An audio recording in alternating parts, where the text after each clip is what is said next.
আহ, মা মা, আমি এসে গেছি মা। এতক্ষণে সময় পেলি বুঝি? ও মা, কি যে খাটাখান্ডি পড়েছে না, শুধু কাজ আর কাজ। তা এত তোকে খাটতে কে বলেছে রে? বারে, আরে বাবার আমি উপযুক্ত ছেলে না? আরে বাবাকে আমি সাহায্য না করলে কে সাহায্য করবে বলো তো? হ্যাঁ মা, মা আমার এই কোটটা কেমন হয়েছে বলো তো মা? ভালো। তা কাল যে অত রাত্রেও বাড়ি ফিরিসনি, কি কাজ করেছিস শুনি? সে অনেক কাজ মা, অনেক কাজ। মানে ইয়ে, আমার নতুন গাড়ির রংটা কেমন হয়েছে মা? খুব ভালো। তাই এখানে ওখানে গিয়ে কাজটা কি করলি হ্যাঁ? সেটা বলবি তো? ওই তো এখানে ফাইল, সেখানে ফাইল, সেই মিটিং, আবার মিটিং, মিটিং করতে করতেই তো রাত 12টা বেজে যায়। 12টা বাজলো, ঘাট যাবে না বাবু সাহেব? এখনো গান শুনলাম না, এর মধ্যে তাড়িয়ে দিচ্ছ?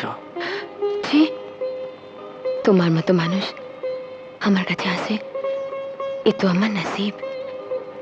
আমি বলছিলাম মাঝি গুসা হবে না তো? সে আমি মাকে ঠিক বুঝিয়ে দেবো। আচ্ছা, তুমি এত নামি আদমি, বড় আদমি, আমার মতো একটা গন্ধি লড়কির কাছে কেন আসো বাবুজি? প্লেন অ্যান্ড সিম্পল, আমি তোমাকে ভালোবাসি, আমি তোমাকে বিয়ে করব। সে কি করে হবে বাবুজি? তোমার সমাজ আমার মতো একটা বাইজিকে মেনে নেবে কেন? না নিলে তো বয়ে গেল। আরে বিয়ে তো করবো আমি, সমাজ তো আর বিয়ে করবে না। এই, হ্যাঁ হ্যাঁ, কি ভাবছিস? আরে মা মা মা মা মা, ওইসব খাটাখাটি করতে করতে তো রোজ আমার 12টা 1টা বেজে যায়। ইস, শোন বাবা, তোকে আর অত খাটাখাটনি করতে হবে না। আমি বরং সদানন্দ বাবুকে বলে দেবো 7টা বাজলেই এবার থেকে তোকে ডেকে নিয়ে আসবে। সর্বনাশ! আরে মা, তাহলে বাবা একা কাজ করতে করতে একদম শেষ হয়ে যাবে। বালাই ষাট, ও কথা বলিসনি। তবে থাক। হ্যাঁ রে, হ্যাঁ, তোর হীরের আংটিটা কোথায় গেল? হিরের, হিরের আংটি, হিরের আংটিটা ওই আমার উংলিতে হলো কি করে? তুমি তো নাপ নাওনি। তোমার ওই আঙুলের মাপ আর আমার এই আঙুলের মাপ এক, তা আমি আগেই জেনে নিয়েছিলাম। ফির ভি এত দামি আঙ্গুঠি যে পড়ছে তার দাম যে আমার কাছে অনেক বেশি। বেলা, আজ থেকে তুমি আমার বাগদত্তা হলে। মতলব? মতলব এই আংটি পরিয়ে আমি তোমাকে বিয়ে করার শপথ করলাম।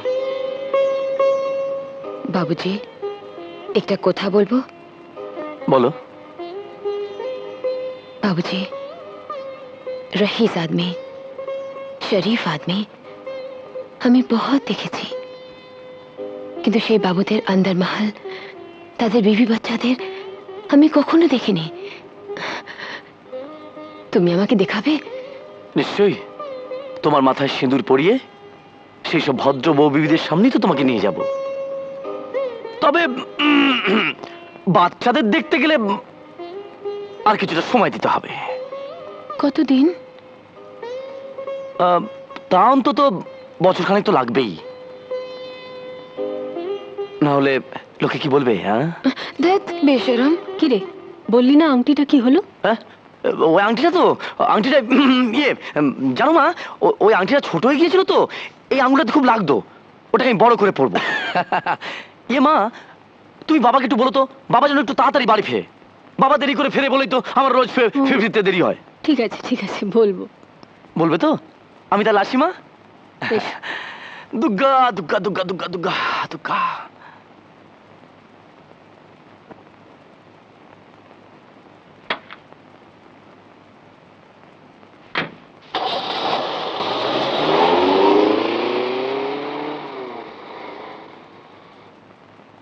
তাড়াতাড়ি ফিরতে তো বলবো, কিন্তু যাকে বলবো সে শুনবে কি?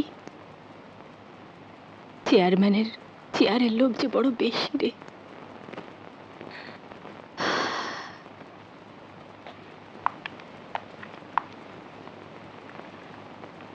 কিছু বলবেন সদানন্দ বাবু? হ্যাঁ স্যার, মা জননী চেকটা ফেরত দিয়েছেন। কেন? বললেন ছোটবাবুর পড়াশোনার খরচটা যখন উনি প্রথম থেকেই চালিয়েছেন তখন শেষটাও। শান্তনুর ফাইনাল পরীক্ষা, সে তো অনেক টাকা। হ্যাঁ স্যার, আমিও তাই বলেছিলাম, কিন্তু সেলাই করে করে তো চোখের সর্বনাশ করেছে। তা আমি যে ডাক্তার পাঠিয়েছিলাম, থাকে তো মা জননী বাড়ির ভেতর ঢুকতেই দেননি। বললেন সেলাইয়ের কাজ শেষ হয়ে গেছে, কাজে ডাক্তার আর লাগবে না। হ্যাঁ?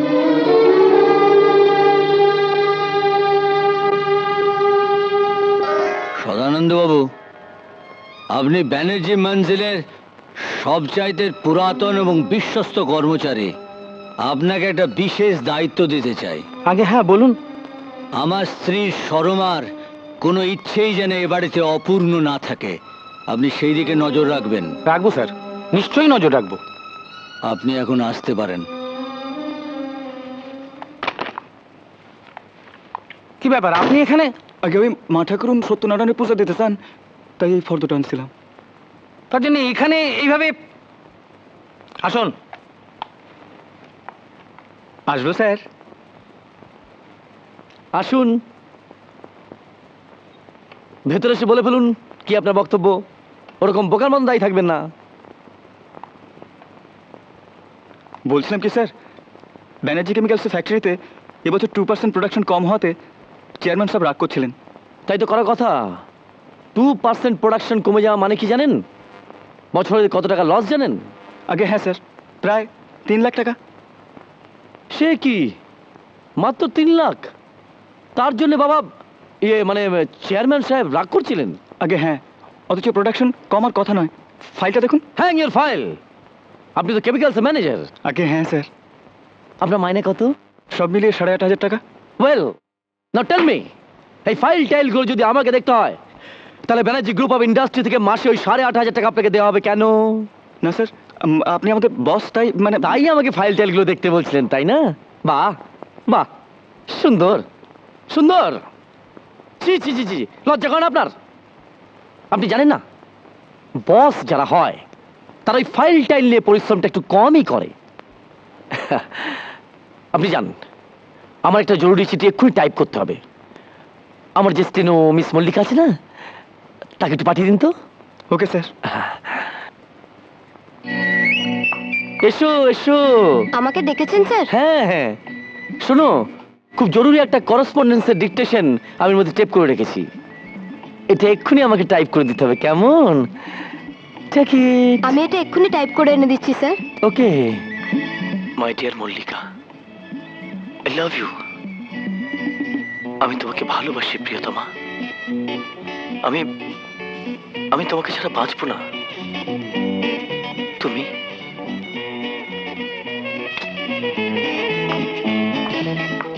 স্যার, এই চিঠি তো আগে টাইপ হয়ে গেছে। তাই নাকি? হ্যাঁ স্যার, 2 বার।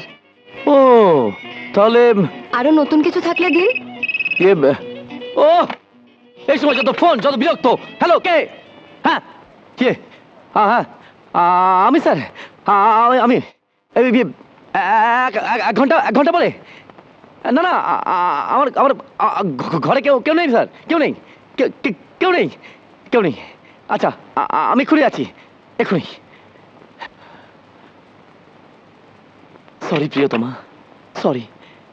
ফাদার রাঘব ব্যানার্জি, আমার ঘরে সুন্দরী মহিলা ঢুকলেই রাঘব ব্যানার্জি কি করে গন্ধ পায় টেলিফোনে আমি বুঝতে পারি না।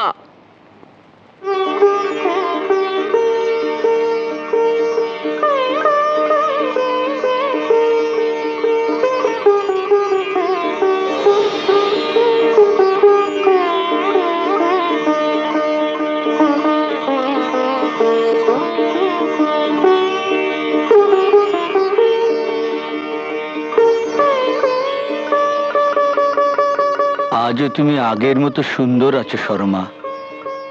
তোমার দু চোখে কত শান্তি, অথচ এই শান্তির পৃথিবী থেকে তুমি আমাকে নির্বাসিত করেছো। আমাকে, আমার সম্পদকে তুমি ঘৃণা করো, অথচ যদি জানতে এই সম্পদ ভরা পৃথিবীতে আমি কত একা। কে? আমি স্যার। কিছু বলবেন? মা একবার আপনার সঙ্গে কথা বলতে চাইছিলেন। আমার সঙ্গে? আগে হ্যাঁ স্যার, উনি বলছিলেন শর্মা আমার সঙ্গে দেখা করতে চাইছে। আগে হ্যাঁ, উনি জানতে চাইছিলেন কখন আপনার সময় হবে। এক্ষুনি শর্মা যখন ডাকবে তখনই আমার সময় হবে। আপনি জান, আমি এক্ষুনি আসছি। আচ্ছা, স্যার।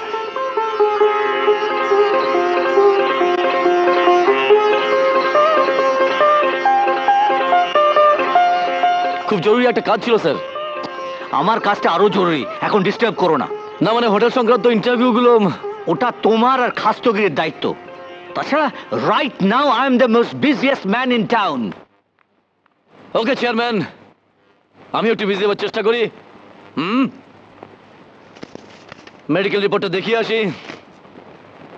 প্রণাম নিও। ইতি তোমার ছোট পুত্র শান্তনু। এনা ধরো, আমি প্রসাদটা সাজিয়ে দিয়ে আসি। এত তাড়া কিসের? ভট্টাচার্য মশাই তো আছেন। শান্তনু চিঠি শেষটা আরেকবার পড় না। বাবা, কারো ছেলে যেন আর বাইরে থাকে না। তবে কি জানো, শেষের দিকটা পড়তে না আমার ভালো লাগে। শোনো তোমার ছেলে কি লিখেছে। লিখেছে, তোমাকে ছেড়ে থাকতে আমার একদম ভালো লাগছে না।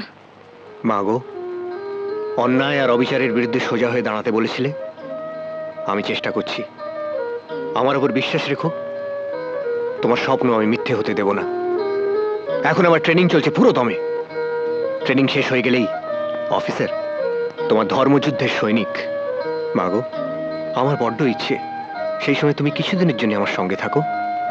বাবার কাছে পারমিশনটা করিয়ে রেখো। প্রণাম নিও। ইতি তোমার ছোট পুত্র শান্তনু। আমি ঠাকুরঘরটা দেখছি।